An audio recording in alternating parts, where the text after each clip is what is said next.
If the Imam is truly guiding this community from behind the scenes, directing scholars, preserving the faith, shaping events, then why, when he had the chance, did he never leave us a single name to follow? Think about it. If you ask someone, hey, do you actually believe in the hidden Imam? What kind of answer are you really going to get? This is exactly why the door opened for all kinds of fake representatives throughout history. But here's something important.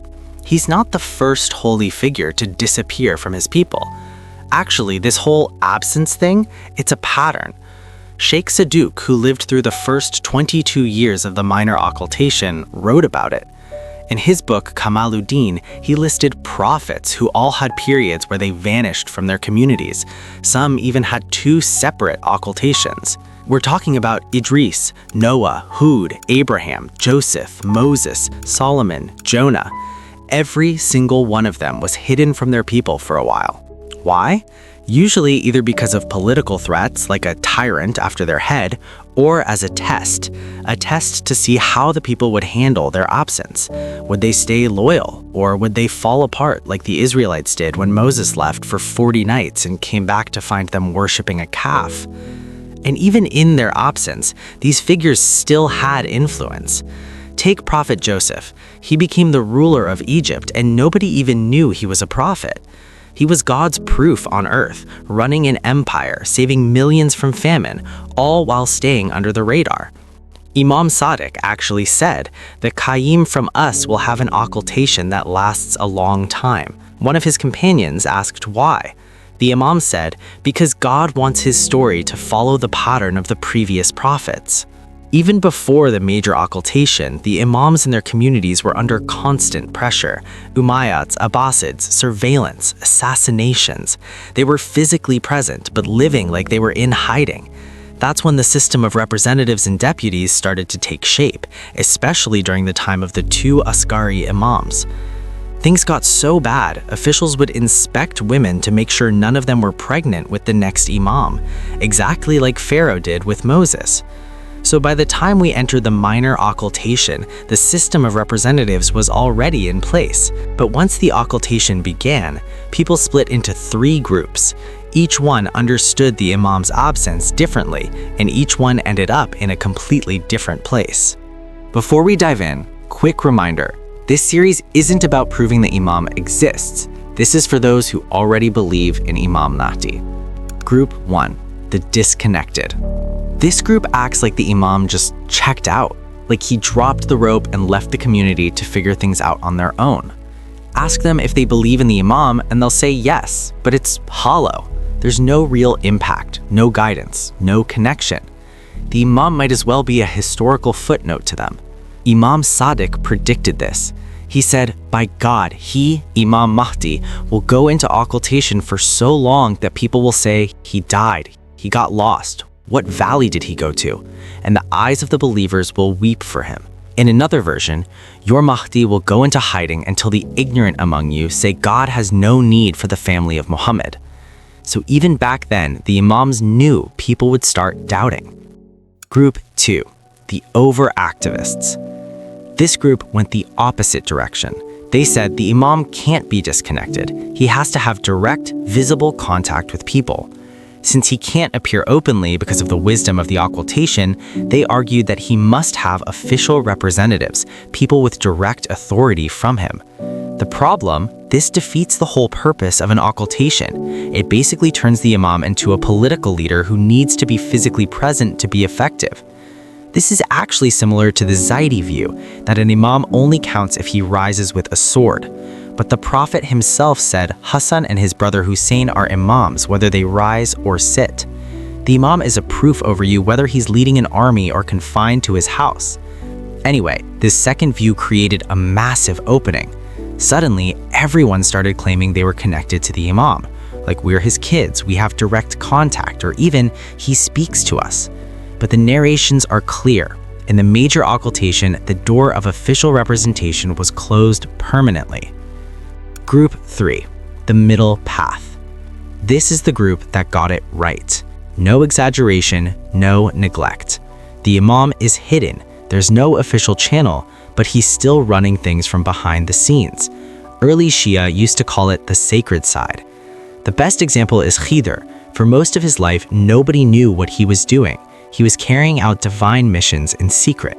The only time we get a glimpse is during his short journey with Moses, and even then, Moses couldn't understand what he was doing until later. So how does Imam Mahdi stay involved? One way is through scholars who match specific qualities. The Imam said, "Whoever among the scholars protects himself, guards his religion, opposes his desires, and obeys his master, the common people may follow him." This is guidance, not a physical appearance, but a form of presence through people who meet those conditions. Now, here's the obvious question. If these scholars are being guided by Imam Mahdi, why didn't he just name them from the beginning? Think about it. If Imam Mahdi said, in the major occultation, trust this guy and that guy, what do you think would happen? You've got armed enemies everywhere, advanced intelligence agencies, people literally hunting for anything connected to the Imam. Those names would be targets and eliminated immediately. That's the apparent wisdom, and the real reason only Allah knows.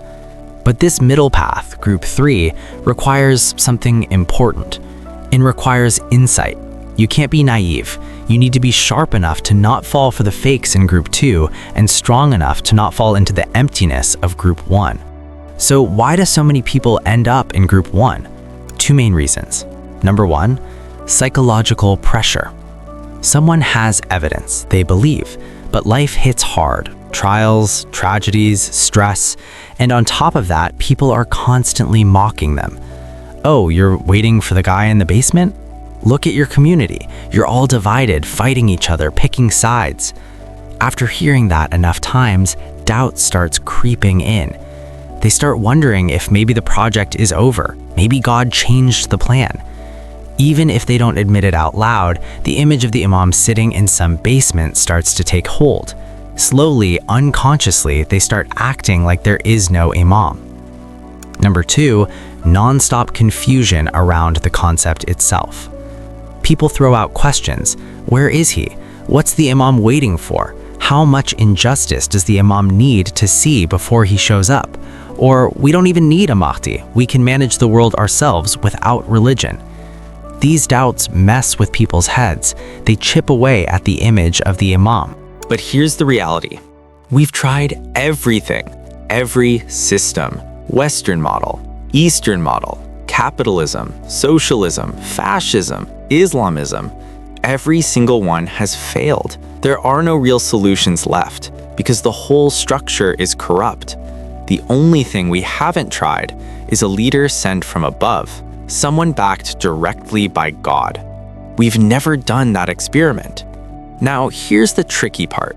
The Imam is involved. He's watching. But someone might ask, how do I know? When does Imam Mahdi intervene? In an accident? A crisis? How does it work? The truth is, the Imam operates in ways that are indirect and hidden. It's based on divine wisdom. Sometimes he steps in. Sometimes he steps back. Let's be honest, this is way bigger than our brains can handle. Our brains weigh like 3 pounds. We don't have the full picture. All we know is there is intervention, and it's strategic and planned. It's not random.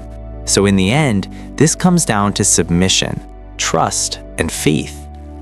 Back to Khidr. Remember Moses? When he met Khidr, he was confused. Khidr broke a boat, killed a boy, built a wall. Moses didn't get it at first, but later the wisdom became clear. Khidr wasn't acting randomly. He was executing a divine plan. That's why Imam Hassan al-Askari said, the example of Imam Mahdi is like Khidr. So what do we do?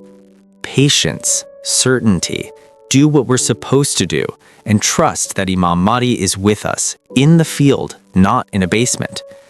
And with this, I would like to say thanks for watching, and please like and subscribe to the channel. May God's blessings be upon Muhammad and the family of Muhammad.